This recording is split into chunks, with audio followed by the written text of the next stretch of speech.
It's the boy, Bubba, let's coming through. Hella clutch, flawless, can't be touched. It's your boy, Bubba, let's. Yeah, I need that hot take. I need the truth and everything that is not fake. So tell me. Hello, Bubba Bunch, and welcome back to another episode of the Bubba Lutz Sports Podcast. It is your boy, Bubba Lutz, and joined by Kevin once again this week. Yes, sir. Yes, sir. With a nice farewell episode to the worst year of all time. Yeah. You could say that. On episode 202, we talk about the year 2020. Man. Back to back. You got back-to-back bangers on the first intro. I like it. That's just 200 IQ right there. That's big brain. Big brain. So, what we decided to do was we want to look back at the shitty year that was 2020. Just for one more time. For old time's sake, let's look back at our personal worst moments in sports. Now, these just come to mind. These are the first ones where we're like, that's it. Now, there's probably a lot of bad moments. I mean, there are some that like I was reading through and I was like, yeah, those are pretty bad. And what we wanted to do was make sure that it's not COVID related. So we can't just come on here and be like, number one, COVID. No, we can't do that. That'd be too easy. Yeah. It's too easy. So we want to challenge ourselves. Just look back at the moments where you said, that was terrible. And it just embodied what 2020 was all about.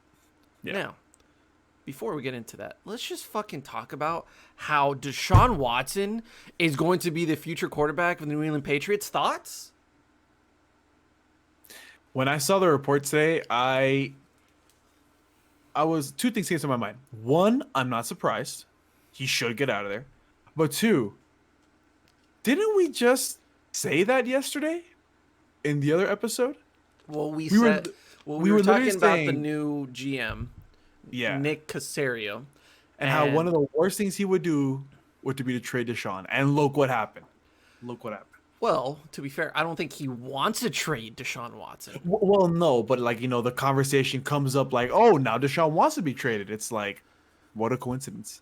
Now, here's the bad part about it, is that the report that just came out like a few hours ago, where Deshaun actually gave his input on certain GMs or possible GMs for the Houston Texans. And that's right. He gave his thoughts, he gave his names, just gave his input on the whole thing. As far as the head coach goes, he made it very clear in these reports that he wanted the Texans to go after Eric Bieniemy. Now, if you're any team and you're a human being with common sense and logic, you would assume that the guy that is being coached by Andy Reid and is coaching one of the best offenses that we've seen in a very long time over the last 4 years, wouldn't you think that a hot commodity like Eric Bieniemy would be considered for a upbringing team that needs a spark and needs a new beginning with a Houston Texans organization? I mean, in this scenario, you just got to consider, like, with all these different vacancies of Detroit, Atlanta, Jacksonville, New York, Houston, and Los Angeles. Like, Houston doesn't have a lot to offer other than Deshaun Watson, but it's Deshaun Watson. So you can make it work, right? And all you got to do is make him happy. If you make him happy because he just signed the extension, then you got yourself a future in Houston. But the first move you do as the GM is to sign Lamar Odom. Sorry. I gotta hit myself. I love that clip so much, dude. It makes me laugh every single time I see it. But you get my point, right? Like the one thing you cannot do, you did it first, which is piss off Deshaun Watson. Because it's not that he didn't even get the job. He didn't even get an interview. Like, he wasn't even considered for the job, which is ridiculous to think of a team that's trying to win football games, and you're like, yeah, the number one guy that everyone's trying to go for, we don't want him. I'm sorry? I mean, are you too good for Eric Bieniemy? I don't think so, because you chose Bill O'Brien as your head coach and your GM for many years. Yeah. You got some bad taste. I mean, look. So all I'm going to say about this, so we can go on to the list real quick. All I'm going to say is this: you are coming off a season that quote, and I'm going to quote JJ Watt because he said it in a recent clip. Sorry, we wasted one of your years. Oh, It is 100% true. They literally wasted Deshaun Watson's first year under that contract. He has 3 left. Are you going to pull the trigger and do what you got to do to keep him happy, to keep your superstar happy? The superstar who, might I add, won the passing yard title with barely any help. now don't disrespect Kiki QT like that. Oh, Kiki QT could ball. Oh, come on. Anyway, but I agree. I think that this has to be done. Now, Deshaun Watson feels disrespected, and we all know how superstars don't like to be disrespected. So, But he's let's see, man. humble. Like I was reading that he was low key going up to teammates and saying, "Hey, I'm gonna demand a trade. I'm not even gonna demand a trade. I'm looking gonna ask for a trade because Yeah. we all know the situation." And he's probably adored by every single guy in that locker room. I mean, why Oh, wouldn't of you course. love Deshaun Watson? He's a natural born leader. So for Of him to course. go up to every teammate and be like, "Look, this is probably what's going to happen. I just want you to know firsthand," because he found out about Nick Caserio getting hired from social media. He didn't even get a call from anybody on the team saying, "We're going to hire this guy." When it's your franchise guy that you signed for X amount of years and is supposed to be the future of this organization. Yeah. So now with that in mind, I think it's very unlikely that he stays in Houston. I think we're just done here, and I think we're all fed up with Houston. So Yeah. where does he go? Now, I'm saying New England just makes all the sense in the fucking world because they may not have everything to offer, and they've always are stingy about draft picks, about free agents. They don't really like to get guys from the outside. They like to build it within. But they have Yeah. a lot of cap space, so they can handle that contract. Yeah. And they if do. people say, well, they don't draft well, which I don't agree with necessarily, because that draft class from last year was really good. Well, then give up those draft picks and just don't worry about a quarterback for the next 5 years, probably more. Who cares about Cam Newton? Who cares about Jarrett Stidham anymore? Who cares about Brian Hoyer? You got Deshaun fucking Watson. Yeah.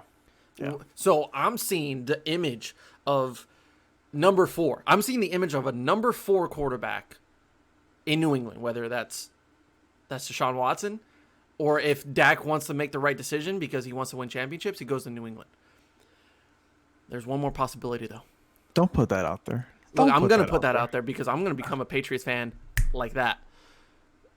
What about Deshaun Watson hands it off to Alvin Kamara at the 25-yard line? Alvin Kamara Wow. breaks free. The Saints win the Super Bowl. It's like, Wow. tell me that's not orgasmic. Okay, while that is, I will say one thing.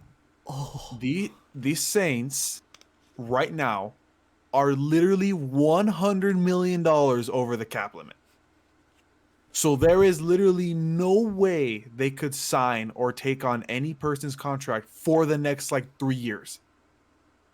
We can restructure. Well, you would think so. However, I saw a report that said even if the Saints were to literally let go of every single superstar they have, they would still be like $65 million over the limit. So you're telling me there's a chance. Oh God, no! There's not a chance. Look, if our government can be in debt, so can the Saints. All for Deshaun Watson. All for Deshaun Watson. Well, we'll see, man. This offseason should be exciting. Man, it's with the salary cap getting lower next year, this should be a fun off season for restructuring or for extension signings, all Yeah. that good stuff. Well, that's 2021. Now, in the first 7 days of 2021, Oh God. Kanye and Kim Kardashian are getting a divorce. Our nation's falling apart again. Our nation's falling apart again. There is, what was the other thing? What was the other thing? It was like another celebrity. can't. I don't know. Maybe their life is in crisis. Who knows? But look, it's not going well so far through 1 week Yeah. of the new year. We had 5 days of just okay. We have hope. things are calm. That's too long. And then That's- January 6th was like, I hold my beer. Jesus Christ. So let's reminisce on the year that was 2020. And let's talk about the worst sports moments of 2020 for Yes. us. Yes, I guess you could say subjective worst Subjective, moment of yes. 2020. Yeah. So go ahead, sir. You deserve it, champ. Thanks, man. So, for me, this is by far. I'm gonna start off number one. Oh, you're Number going. Oh. Well, I don't know. You know what? No. You're right. You're right. I'll save the worst You for last. I can't guess. tease You're me right. like you're right. that. You're right. Okay. I'll start off with my third worst. My number 3 worst moment of 2020. So, as people maybe know, because I mention it sometimes, I'm a big baseball fan. I love baseball. I know you don't, but the feeling's mutual with basketball with me. So, Playoffs. Like that's all I care about. okay, fair enough. So, speaking of the playoffs, there was a moment in the 2020 World Series, Game 6, right? Game 6 of the 2020 World Series. It was an absolute shutout by both pitchers. However, it was 1-0 in Game 6 of the World Series. And the Rays had Blake Snell pitching, and he was throwing heaters all night. He was absolutely destroying that Dodger lineup. And then Kevin Cash was like, nah, I don't see that. Time to end it. So what does this man do? Kevin Cash takes out Blake Snell with a 1-0 shutout. He's throwing heaters just because he gave up 1 hit. I think it was like in the 6th inning or something like that. And he takes him out of the game. All right, maybe Kevin Cash knows something we don't, right? Okay, whatever. Who won the 2020 World Series? Not the Tampa Bay Rays. This is one of those moments for me where it's not like gut wrenching, because I'm not a Rays fan. But as a baseball fan, you're watching this happen in front of you, and you're like, what are they doing? What's happening? How could you take out a red hot pitcher in literally the bottom of the 6th inning with a 1-0 lead, and he's got at least 2 more innings left in him, but instead you take him out in the bottom of the 6th? Why? Well, ladies and gentlemen, what happened, you ask? After Blake Snell got taken out of the game, the Dodgers just hit every single Rays relief pitcher. Every single one. Not one of them was able to get out of the inning clean. And what ended up happening? I mean, the Dodgers pulled through. When you have a lineup that consists of Cody Bellinger, Corey Seager, Justin Turner, oh my God. Do I even have to go on? The list is just insane. That Dodgers lineup is stacked. It is stacked out of their mind. It's ridiculous. So for you, and Mookie Betts is a baller. oh yeah, I was gonna get to him later, but now that you're bringing him up, and Mookie Betts literally was having the World Series of a lifetime. I mean, I'm sorry, not World Series, the playoffs of a lifetime. Man was making freaking amazing defensive catches all over the field. He had some struggle offensive games, but when it mattered most, he came up clutch. Yeah, I was kind of talking crap about Mookie Betts about how they paid him like what $70 million this year, and he was like batting like 114 in the championship series. Yeah, but as soon as I said that, he made like 3 catches at the wall, and I was like, well, that's one way to shut me up. Okay, Yeah. I'll you So- know what? Do we just forget about the matchup that was Will Smith versus Will Smith and Will Smith hit a home run on Will Smith. Yeah, that was insane. It was mind blowing, Inception like, to be honest with you. Greatest moment in sports, hands down. It was insane. But to round off my point, like I said, it wasn't gut wrenching for me, but it was very, very confusing. How could we recently talked about blowing games, right, or tanking games with these Eagles and the Jets and all that, but this game was just so, I could imagine, gut wrenching to watch for Rays fans, because look, the Rays have not been good for a long time. You finally get good. You go to the World Series. It looks like you're going to win Game 6 and go to Game 7 to have a chance. And your manager was like, nah. Let me take out my red hot ace. The best pitcher they have on The lineup. best pitcher they have, right? Just because, hey, I think it's going to work. Yeah, I'm saving him for Game 7. I don't understand. He can't lose in Game 7 if he never gets there. Look, I'm not a baseball manager. I'm not going to sit here and say that, I would have done something better. But I can tell you for a damn straight, I would have not taken out Blake Snell in Game 6 of the World Series. That is ridiculous. That is an absolute travesty. That was tough to watch. If anything, it actually made me upset too, just because it doesn't make sense. But yeah, my number 3 worst moment this year for sports, in my opinion, was the Tampa Bay Rays losing the World Series because of a horrific decision by Kevin Cash. Mind you, they literally got saved the game prior because of a miracle. Just saying. the bottom of the ninth. The Brett Phillips bottom of the ninth pinch hit walk off. Phillips. That moment was insane. I remember I was watching the game here with my dad, and I was screaming at the top of my lungs. I couldn't believe it. Literally, they were even saying that this guy had not had a hit in like the whole entire postseason or something like that.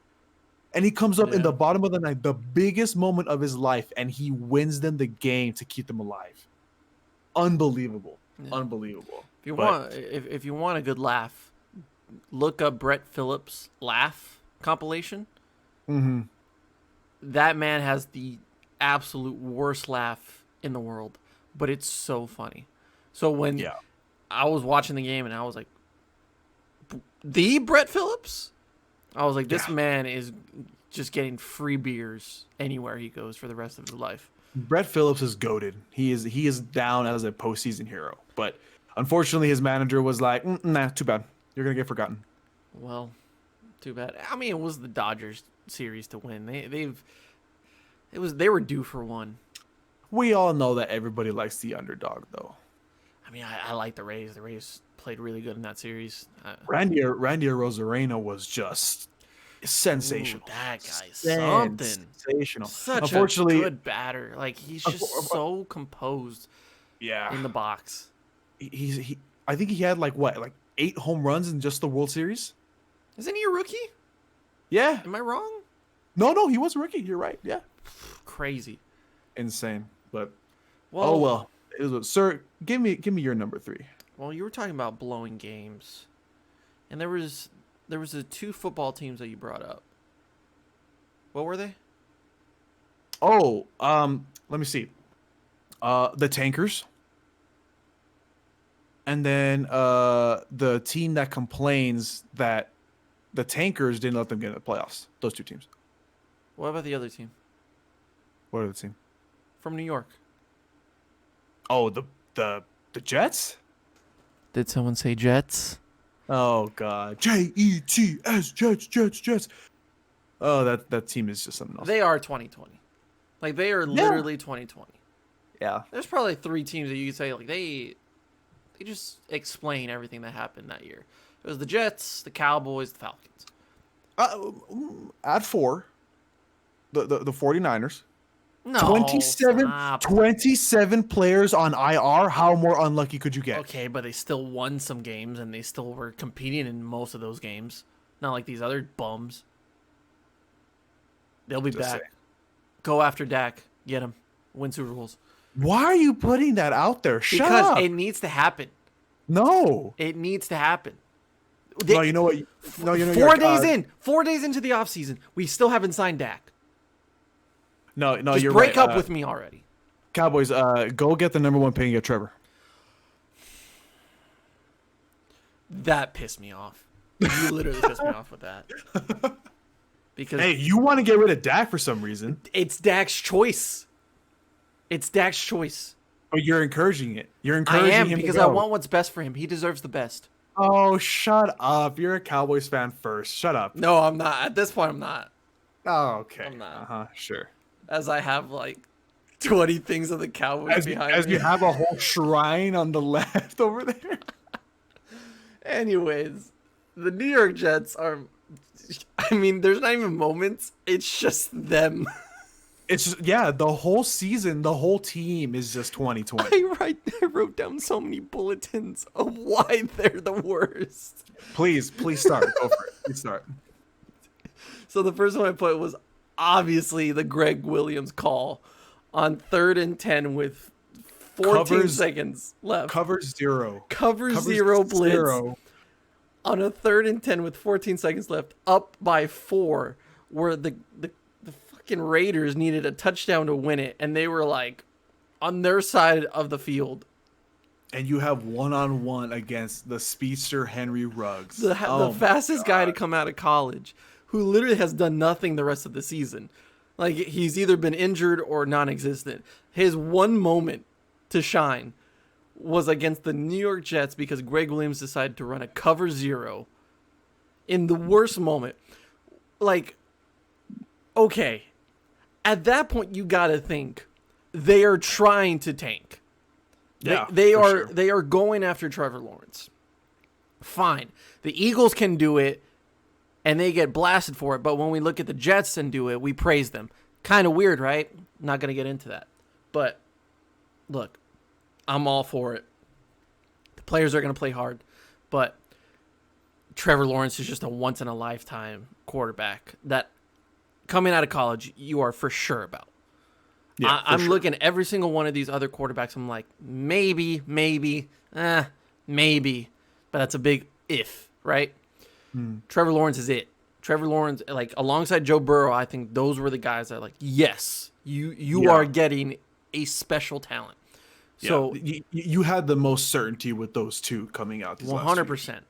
Yeah. So if you want to make it blatantly obvious that you are tanking by throwing the game and getting yourself fired because you may have earned a little bit more money on the side, conspiracy theories, but I mean, at that point, you just fire the whole coaching staff. Like, why not, right? Why wait till the end of the season? But you kept Adam Gase, you kept some of the other guys, and now they're fired, but this was like middle of the season.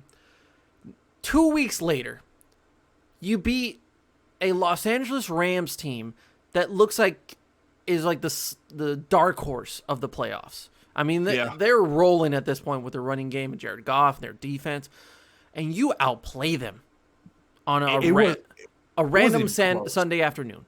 Yeah. So you play good, great. Well, now you're second, and Jacksonville's going to tank because they know the situation. Next week, you just say, fuck it. Let's just beat the Browns while we're at it, who had no wide receivers. So now you're definitely not getting the number 1 overall pick. So you're missing out on Trevor Lawrence. Great. You might get Justin Fields. I don't think he's an NFL quarterback, even with his performance in the Cotton Bowl. I think it was Rose Bowl. Rose Bowl. Oh, was it No. the Rose Bowl? No, I'm dumb. The Rose Bowl was the one in Arlington. The one in New Orleans was the Sugar Bowl. The Sugar Bowl. It was a Sugar Bowl. Why do we put bowls in a... Whatever. I don't know. He beats Clemson. So great. Good for him. It builds his stock. Either they go that or they go Penei Sewell, which... As they should. They really should. I mean, he's a great offensive lineman. Yeah. But it's not Trevor Lawrence. Yeah. So you really screwed the pooch on that one. You can't even tank right like Jacksonville can, or like the Eagles can on Sunday Night Football in Week 17. Lastly, I looked back and I was trying to see what the worst games of the season were. What games did I watch and I said, that was a waste of my goddamn time? Like, and it like blatantly, I was like, that was bad. Well, it looks like the Jets just take everything, because in both games where I said those were the worst games I've ever watched, it was the Jets. How about we look back at the Thursday night game against the Broncos? Oh, that game was horrific. Where it was just pick sixes, it's just interceptions, there's no offense. And I can't even remember who played quarterback for the Broncos. Brett Rippon. That was his name. Rippon. Didn't Joe Flacco play in that game? Yes, he did, because Sam Darnold got hurt in the second quarter. Sam Darnold almost broke his fucking clavicle. Mekhi Becton had to go back into that game with a stinger on his shoulder, even though they didn't want to put him in the game. And then he gets re-injured in that game with the same injury. So then they put in Joe Flacco. And then one of the corners, I can't remember his name, from the Jets, just got mossed by Jerry Jeudy. Oh, it was a rookie. It was a rookie. It was number like 26 or something like that. I remember. Yeah. Later in that game, he gets an interception that really turns the tide in that game. But guess what? The Jets fall short. Okay. Yeah. That's interesting for a Thursday night game. Let's move on. Well, the only other one I can think of that was really bad was the Patriots versus the Jets on Monday Night Football. That game, that game was surprising. It was so bad it was good, because both teams were just when the announcers are like, that was a rough one for the Patriots. Like, you got to think to yourself, let's step back for a second and let's think about the decision we made to put the Monday Night Football matchup of the Patriots that can't throw for over 100 yards passing with Cam Newton and the Jets for being the Jets. Yeah. So, New York Jets, congratulations on the number 2 overall draft pick, which means nothing because you're not getting Trevor Lawrence. Congratulations on going 2-14.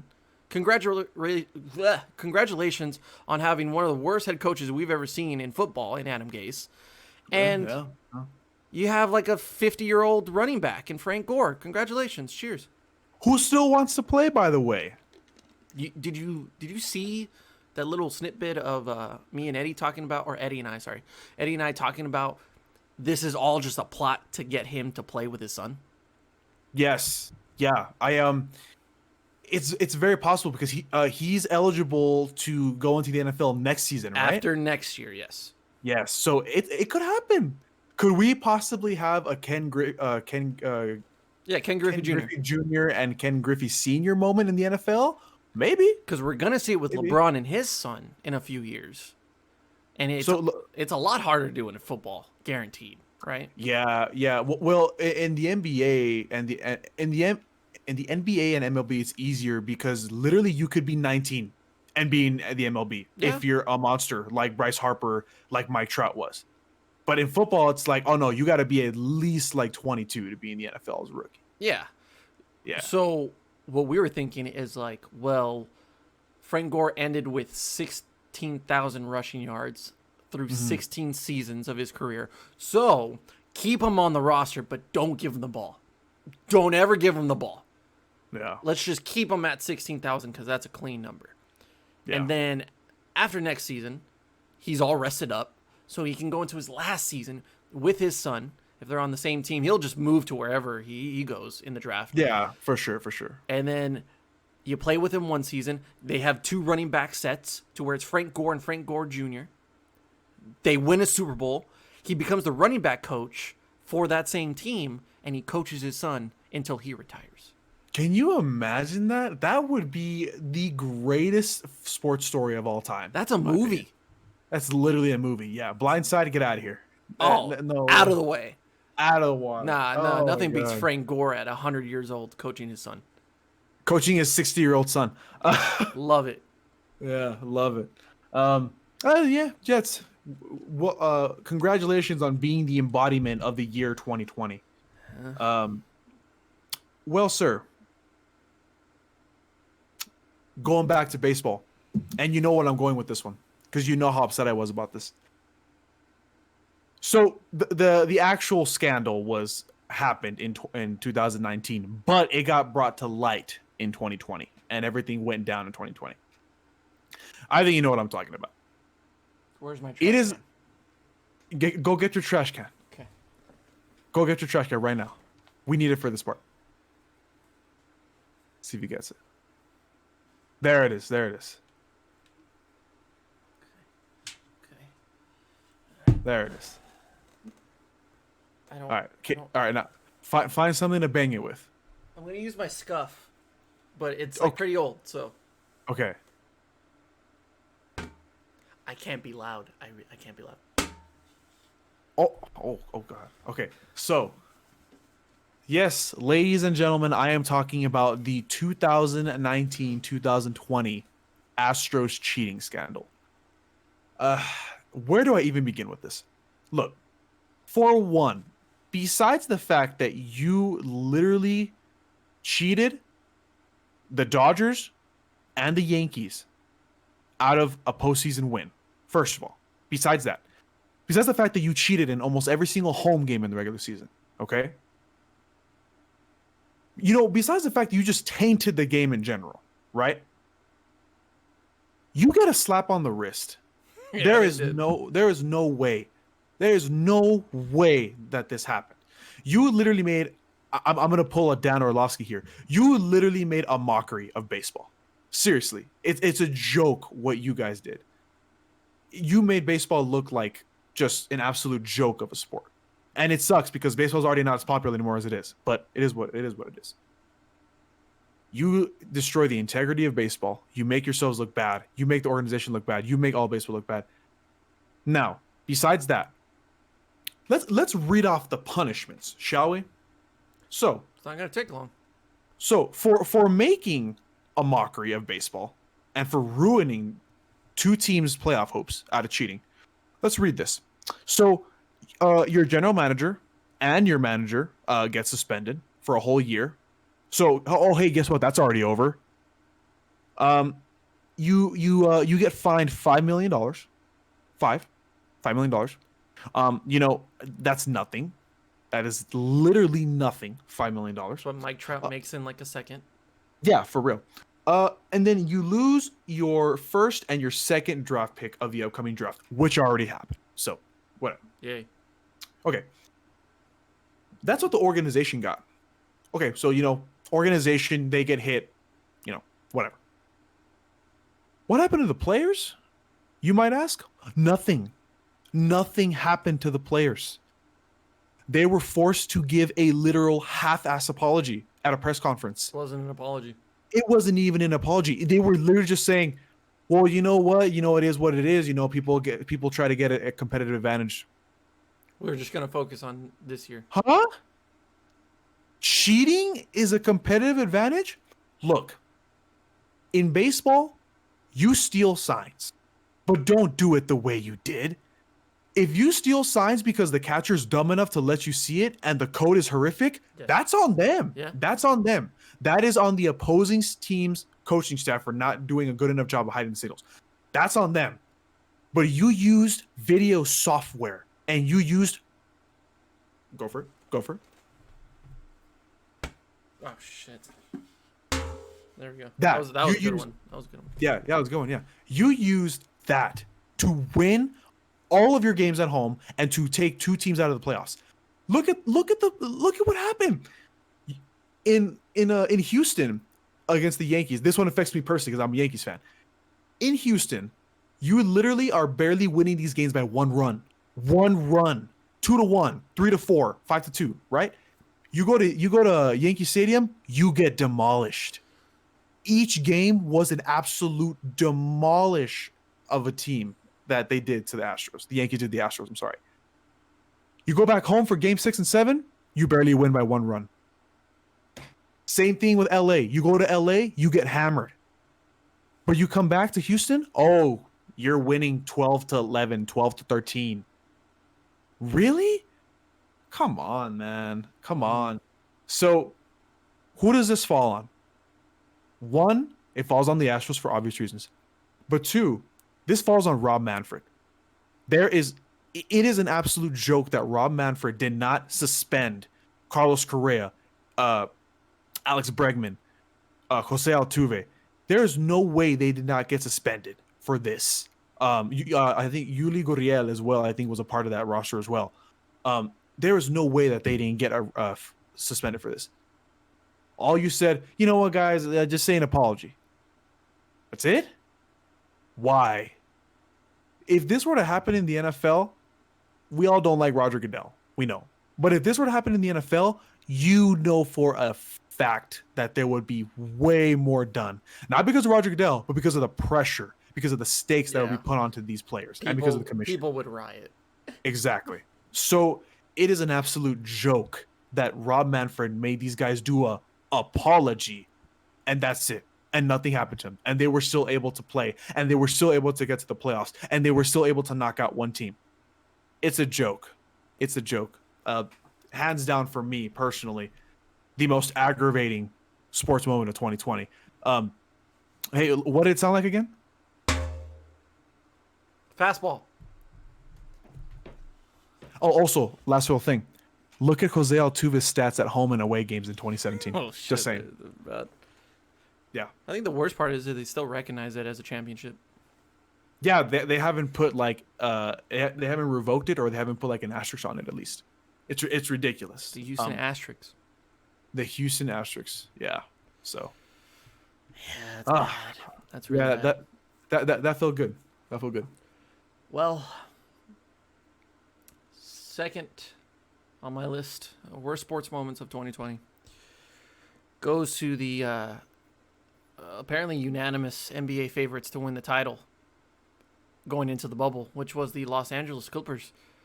And for choking a 3-1 lead to the Denver Nuggets inside the bubble in the Western Conference, or Western Conference divisional round. Semifinal? I'm blanking on the actual name of it because it wasn't the Western Conference Finals. It wasn't. But to get to the Western, the semifinals, quarterfinals. It's man, we sound dumb right now. But anyways, it was. Hey, that's on you. I don't watch basketball. Oh, it's totally on me. I'm just very tired. So to get into the Western Conference Finals with the matchup that everybody wanted to see against the Los Angeles Lakers, the Clippers go into this season as the just overall favorites. I mean, people are saying that it's not even close from them to the Lakers. They are so much more talented, deeper in their roster, better bench, better overall play around their stars. And you're thinking Kawhi Leonard, PG, Paul George, Doc Rivers, who's been there a very long time. What does LeBron got? He's got JaVale McGee, Danny Green, Kyle Kuzma. It's the Clippers' year. They're the kings of LA. And you know what? Give them some credit. They were a very talented team. And if they were going to make it competitive, I would have totally believed you.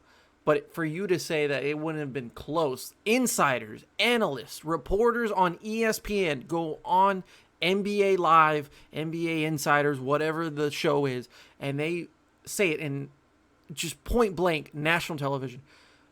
Clippers will beat the Lakers, and it won't even be close. Wow, that's crazy. Let's go into the bubble, which, by the way, was amazing to watch. I mean, the bubble was honestly my favorite thing from 2020. It was so fun. You know, I don't watch basketball personally, like I've always said, but I have to give it to the NBA for what they did. That is extremely impressive what they did. And honestly, all sports leagues should be following the steps of the NBA because hats off to them. No other league will give you a virtual fan section where there are hundreds of people on a Zoom call, including Lil Wayne, alongside a school of elementary school kids. They're probably 7 or 8 years old, next to Lil Wayne, as Lil Wayne smokes a blunt on national television. No other league in this world will give you that, ladies and gentlemen. That is content. That is TV. And I want to thank Adam Silver for that because that was special. The bubble was special. And watching that series where the Clippers go up 3-1 And they are up in, I think, even going into the fourth quarter. It was third or fourth quarter. They're up by like 16 with like 6 minutes to go in the third quarter, 10 minutes to go in the fourth, whatever. And then they lose game 5. And then they lose game 6. And a Denver Nuggets team that just 3-1'd the Utah Jazz in the series before, which was an amazing series, by the way, with Donovan Mitchell and Jamal Murray just going at each other. I mean, dropping 50 left and right. Like, that was a great series. But it was like, okay, the Clippers are going to take care of business. It's 3-1. It's Doc Rivers. And then we see the greatest performance we've ever seen out of any playoff superstar in pandemic Paul George, as the nickname likes to say. And he throws up bricks from like the corner and he hits the bank of the board. Kawhi Leonard can't carry. We got Lou Williams going to strip clubs. And we're seeing a bench that can't do anything. Like Patrick Beverley like gets 2 points a game, while the Lakers are just losing game 1, but they win the rest of them. Lose game 1, they win the rest of them because LeBron and Anthony Davis are just balling out, but they look like a more complete team. I think that the Clippers are still the better team when you compare them to the Denver Nuggets. And honestly, at that time, yeah, I think the Clippers were more stacked as a roster than the Lakers were. But you cannot talk any crap until you win a championship. You cannot talk any crap because when you had your opportunity to face the Lakers and take them out yourselves, you didn't even make it to that point because you choked. You choked bad.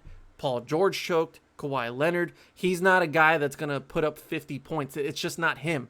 So it's up to the rest of the guys. And they were still talking crap to the Lakers. They were still talking crap to the Denver Nuggets when they were winning, but they couldn't back it up when backs are against the wall.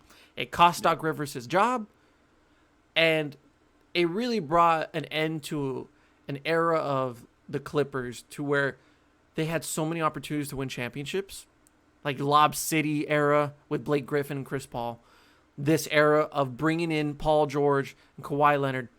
And the one thing I'll end it with is that at the very end, when they get tossed out of the playoffs, they go home, they enjoyed their stay at the bubble, and they watch the Lakers win the championship. At the very end, Paul George comes out and says, this wasn't a championship year for us. Like, it wasn't championship or bust.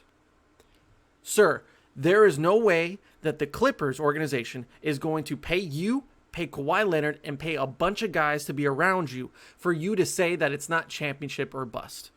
What was the job then? For you to just be there and have a good time? Hang out with Mickey Mouse? Yeah. You're there to win a championship. And if you don't make a championship, you don't win a championship, you are a bust. So to try to ease your way into being like, oh, it wasn't a big deal. Oh, it was a pretty damn big deal. And at the very end, your rival wins it. And you're left as the laughingstock of the NBA bubble. Don't blow a 3-1 lead. All right, real quick before I say my last one. Which one was worse? The Warriors blowing the lead or this one? That's a very good question.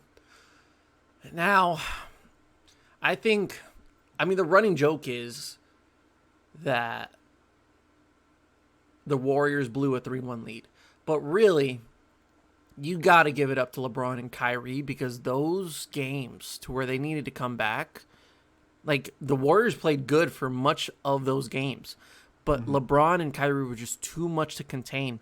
And when you look at the numbers of those games, and I don't think Kyrie is given enough credit for the performance that he had in those 3 games to come back. And in Game 7, LeBron's always going to get the credit, and he had more points, he had more rebounds, more assists. But Kyrie, man, stepped it up and he hit the game-winning shot. The Cavs beat the Warriors. It wasn't the Warriors blowing the lead. I think it was more of the Cavs doing it. In this aspect, I think the Clippers just got lazy. They collapsed because they were saying, and Paul George came out and said, like, after the first game, that they lost. They were like, okay, we're fine. We're up 3-1. And then after it went to 3-2, it was like, oh no, we'll get them on the next one. And then it was 3-3, and they're like, oh no, we'll get him game 7. And then at the very end, they're like, wait, we ran out of games. We ran out of excuses. So Yeah. I think it was more of the bad performances from the Clippers, and Jamal Murray's great. Jokic is great, but man, it was the Clippers series to win, and they blew it. Okay. All right. Fair enough. All right. Well, my last season, and this is the worst one. This is the one that I teased you with at the beginning before I ripped it away from you. But I'll let you know now. This is, for me, the worst moment of 2020. This one literally caused me physical heartbreak. I was distraught when this happened. You know, you see these players, you see these high-profile players in the NFL go down with injuries. And, it's awful. Like what happened to Saquon Barkley, that's awful. Like you never wish that upon someone, because Saquon Barkley is an absolute stud of a player. What happened to Nick Bosa, what happened to Solomon Thomas, what happened to OBJ, in general, these players, it's horrible to see this. But it's different when it's your superstar. It's different when it's on your favorite team. It's different when it's literally your franchise guy. That Giants game, I remember things were looking a little stale at the beginning, but they started getting it back like they always did for some reason. Yeah. And, Dak was starting to pick it up, and he started balling out as per usual when he starts, getting in his rhythm after like the second quarter for some reason this season. And, I remember me and you had a conversation where we were like, you know what? In past seasons, the read option worked for Dak. They should use it more. It always works. And we made that argument, I think, recently, like before the game, in that aspect. I, in a million years, would have never thought that Dak Prescott would have a horrific of an injury as he did this season. When I saw him go down, first of all, the way he went down, I automatically knew something was wrong. Whenever you get like bent this way because you're getting dragged down from a player, you instantly think about the knee. You instantly think about the lower leg, obviously. But there was just something about the way he fell down that just didn't look right. And I knew something was wrong. Something was wrong the second he hit the floor. Because you saw it right away that when he hit the floor, you saw his head like kind of turn and like writhe in pain. And at the beginning, the camera angle wasn't showing that part. So you didn't know what was happening. You just thought that he was hurt because like maybe, like he got like a little stinger like on his side or something like that, right?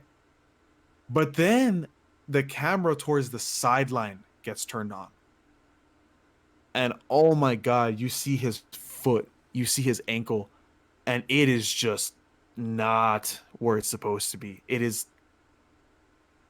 So what I remember is like him holding his calf, like he's just putting pressure on it, and I thought it was his shoe, and like his shoe was twisted because he was pressing down with his foot. So I thought it was just like it got out, and then immediately I was like, that's his actual foot. Yeah. And he's just trying to hold it so it's not dangling. Yeah. So basically what happened to Alex Smith, because in that clip of Alex Smith, he tried doing the same thing, but you literally saw his foot dangle. That was horrific by Alex Smith. This is basically what happened to Dak. And oh my God. I can't tell you literally like, like in those books and like those sayings where like your blood runs ice cold, or like you get your blood just like flushes out about it, right? That's how I felt when I saw Dak with that injury. I remember looking at my dad and I was like, this is it. It's over. That's it. And at first you think of like the immediate, right? You're like, oh, like that's it. Our season's over, Mm-hmm. But But then later on, like 20 seconds after, like once just realizes, you're like, oh my God, this could be his career is over. Like depending on how bad the injury is, Mm-hmm. like we saw what happened with Zach Miller. Zach Miller, unfortunately, is no longer playing in the NFL because of the horrific injury he had. In my humble opinion, I don't mean any disrespect by this, but I really don't think Alex Smith should be playing in the NFL. He could literally lose his leg if he takes another bad hit. Well, yeah, he's also not that great. Oh, stop. Anyway. Let's be honest. Okay. Well, anyway. But point being, I remember just that realization hit me, and I was like, "Oh my God! Like this is awful. This could be really, really bad." And just then you see the outlook of all the players. The famous clip of Michael Gallup just going like this and like realizing what happened. Then you look at Zeke. You look at you look at Mike McCarthy literally running onto the field next to Dak. You see Jason Garrett. When Jason Garrett went over there, I was like, this is a lot worse than we think. You see Jason Garrett come next to Mike McCarthy, and both of them are just looking at Dak like, oh my God, what is happening? You literally see players from the Giants just looking at Dak, and they're like, oh my God, like what, like that was hands down the worst moment of 2020 for me. Just seeing Dak go down with an injury like that just absolutely destroyed me. And I remember I got multiple texts that day because everybody knows me as the diehard Cowboys fan, the sports fanatic, everything. And I remember getting multiple texts that day, just basically giving me like their condolences as if I was the one that got hurt or whatever. But man, dude, I think like the day after, when it was running all over ESPN and all over Twitter and all that, that's when it hit me hard. And then, you saw the pictures, you kept seeing the video over and over and over again of just Dak crying as he's getting taken out of the stadium. Oh, that video destroyed me every single time I saw it. And I think that part hurts more for Dak. It's not the actual injury itself, it's him knowing that he won't be with his team and be the leader of his team. He knows how important it is for him to be there. So that's why he broke down in tears. It wasn't the fact that he just broke his foot. Like it's not that his foot is dangling off his leg. It's the fact that he is now gone for the rest of the year and probably more. And it's the shock of that, not being around your brothers and just seeing just a bunch of grown men around him, seeing how hurt he is, and they're emotionally and just distraught. Yeah. Like they all gave a look of like, not him. Like, why does it have to be him? And that's the tough part, is that's the last guy you would ever want to. No one ever deserves that. But the year that he's had, like we all talk about how bad of a year we had in 2020, but this man battled depression, anxiety. He lost his brother, for God's sake. He lost his brother to suicide, like right before the draft. And then this guy had to go through scrutiny week after week of being the Cowboys quarterback, because it's just what it is. He is the Cowboys quarterback. He's going to get scrutinized. That's what you get when you're the title. When you have that title, it's what you're going to get. And every quarterback from now on that's supposed to be seen as the franchise guy for the Cowboys in the next 10, 20 years, they're going to get that. That's just the way it is. Yeah, it doesn't matter. So that's what hurts the most, is that it was the last thing you ever wanted for him, because you were like, this is where he can take control of his own life. He can finally find some positivity in there. Yeah. And, for me, it also hurt a lot when, you saw everybody on Twitter, just, all these NFL players, you could say whatever you want about Dak Prescott because, it's your opinion, it's whatever. But, Dak Prescott was trending for like 2 days. He was trending for 2 days after the injury. And there was a hashtag that was started for Dak. It shows you how much, this guy is probably the most scrutinized player in the NFL. Hands down the most scrutinized player. And yet, what happened after his injury shows you how important he is to the NFL, how much of a face he is to the NFL. And it just shows you that he is one of the most valuable players in the NFL. He is one of the most valuable players on the Cowboys for obvious reasons. It was absolutely gut-wrenching to see a player like Dak Prescott, which is the leader of the Cowboys, which is the face of the NFL, which is absolutely beloved by everybody in the NFL. Everybody knows that Dak is a warrior. Literally everybody knows that Dak is a warrior. Dak has made play after play after play in multiple games in his career that just shows how much he cares about this team, how much he wants to win, how much he wants to prove that he is a leader, a natural born leader. And for him to go down like that and for him to get the reaction that he got, it just proves the point that, all the scrutiny is really just showing you that how much he's really talked about, how much of a face he is to the NFL. So, yeah, that was hands down for me the worst moment of sports in 2020. I was speechless for about 20 minutes. Like, I just watched the game, just holding back tears, and I was like, there's no point in the season anymore. There's absolutely no reason for me to watch these games. I remember I looked at my dad after he got taken off the cart, and I looked at him and I was like, Dad, we're going to win this game, but this is the biggest loss ever. Like, I felt the same way when Tony Romo broke his collarbone that year that we started out pretty well, pretty hot. What time?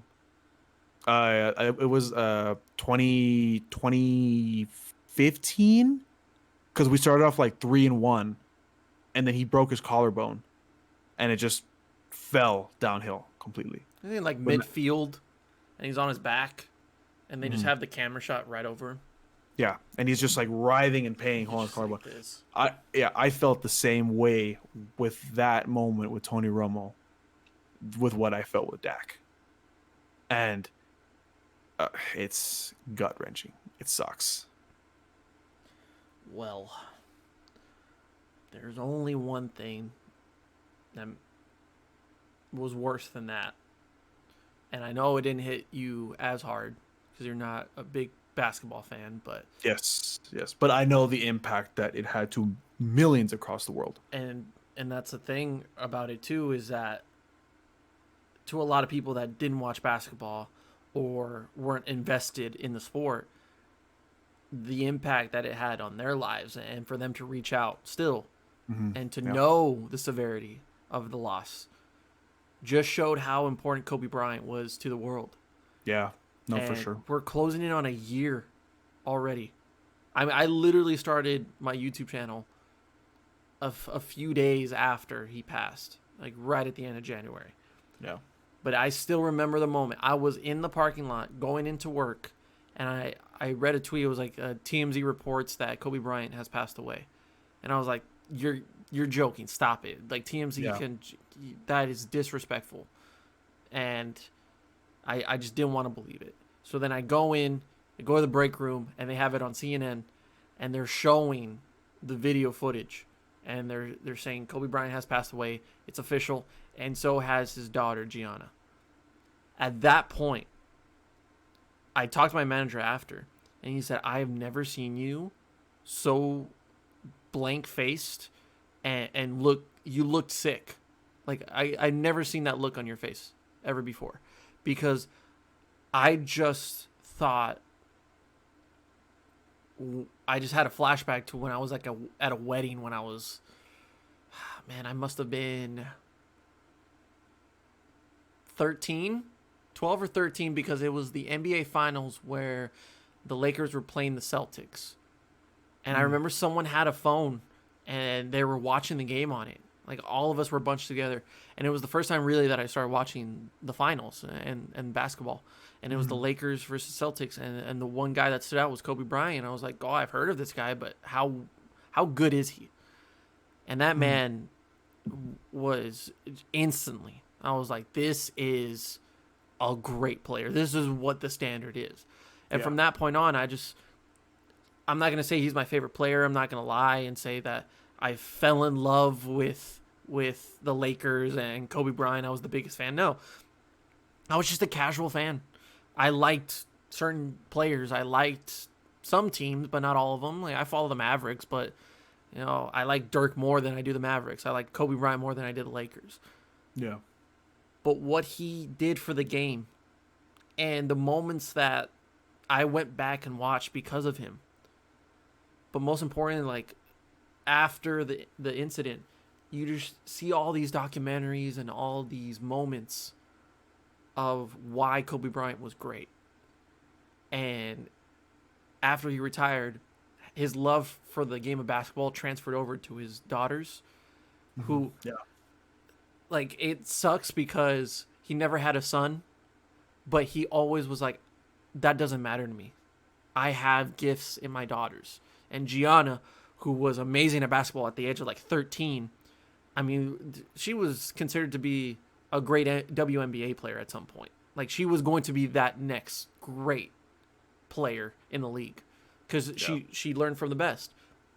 But to have those moments where he's dabbing up LeBron James and Luka Doncic like a few days before the incident, that's hard, man. Like that is the toughest thing. And it was tough. Like I spent the rest of the day after I found out, I was just like, I just don't feel right. You don't feel right because you always say they're taken too soon. Yeah. But a guy like that just a few years ago was dropping 60 against the Utah Jazz in his final game ever. I still remember that fucking day. I still remember watching that game and him getting it, and Snoop Dogg's just on in the stands, just having a blast. And then he's like, Mamba out. Like that's something special. You can't recreate that in anything. And that goes so far beyond sports. And then just a few years later, when he's just trying to get his kid to their game, he's taking a helicopter to watch them go play in a random league because he loves the game of basketball. He loves his daughters together. Like it's an amazing thing that he just spent his last few days or his last moments with his daughter and trying to do something that embodied the Kobe Bryant family of basketball. Yeah. It's hard. It really is. But like after that, the outpour and the ripple effect was just incredible. It was amazing to watch, like, teams do a 24-second violation. Yeah. Shot clock violation. It just went so far beyond the basketball court.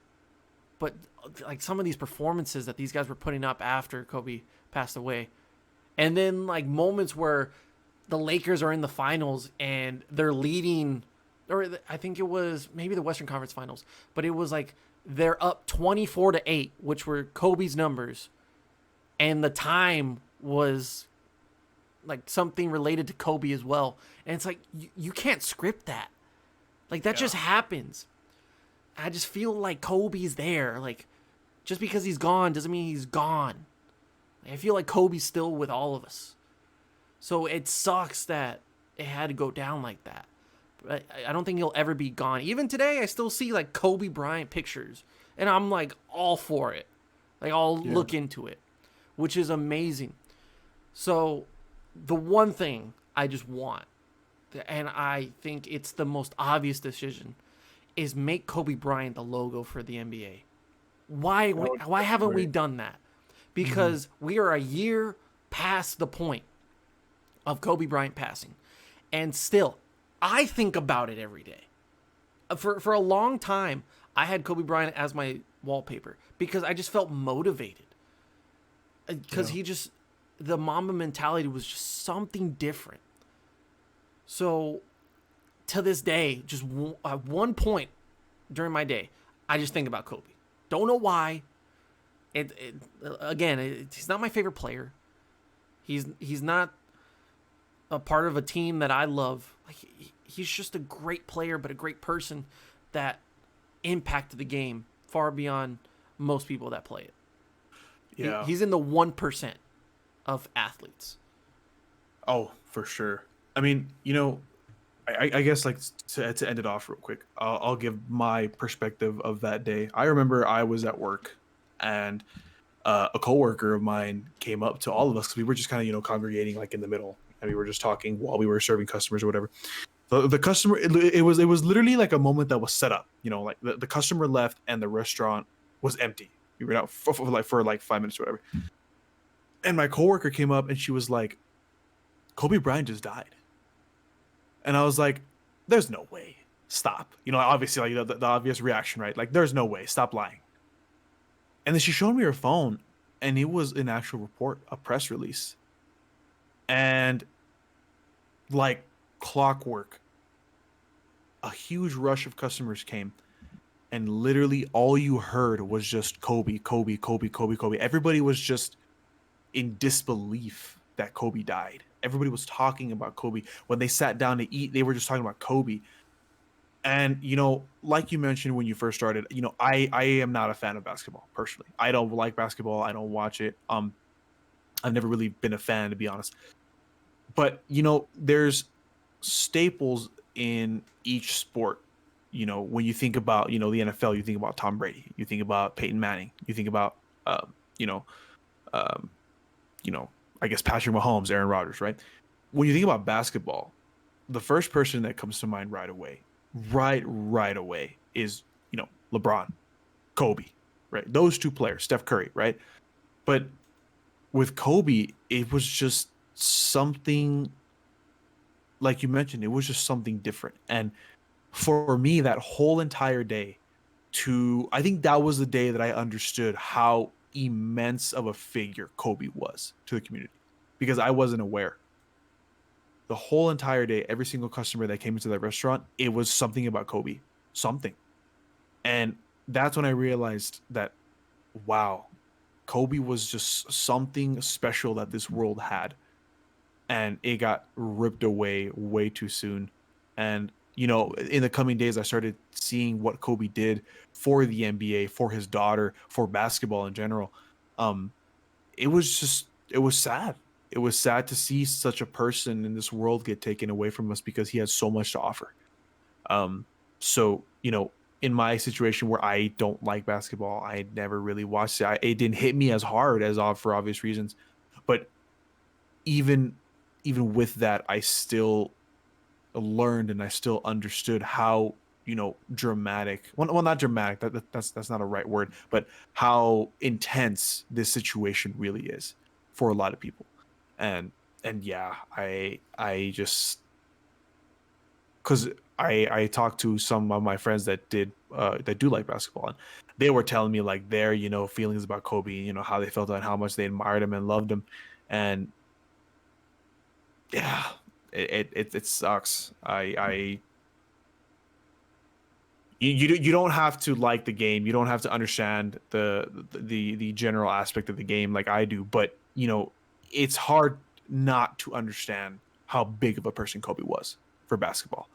So yeah, I think I could agree with you that Kobe was probably the absolute worst of all of 2020. I felt like an eternity ago. Like, Yeah. Like if it could have been like 5 years ago, and I would have been like, oh man, like that's how it feels, because it's just felt so long. But it just makes all the sense in the world to have the Lakers win the championship, Right. in the most dire situations with the for weirdest Kobe. circumstances, and to win it for Kobe, Yeah. with like LeBron having like passing of the torch of like who's the next great Laker. Yeah. It's Kobe to LeBron, and to do it and to have those little moments of like 24-8 or The shot clock violations, like shot clocks. the memorials and all that. Yeah, for sure. So I mean, it's not like, well, great things came out of his passing. Like, No. I just don't, like, it should have never happened in the first place.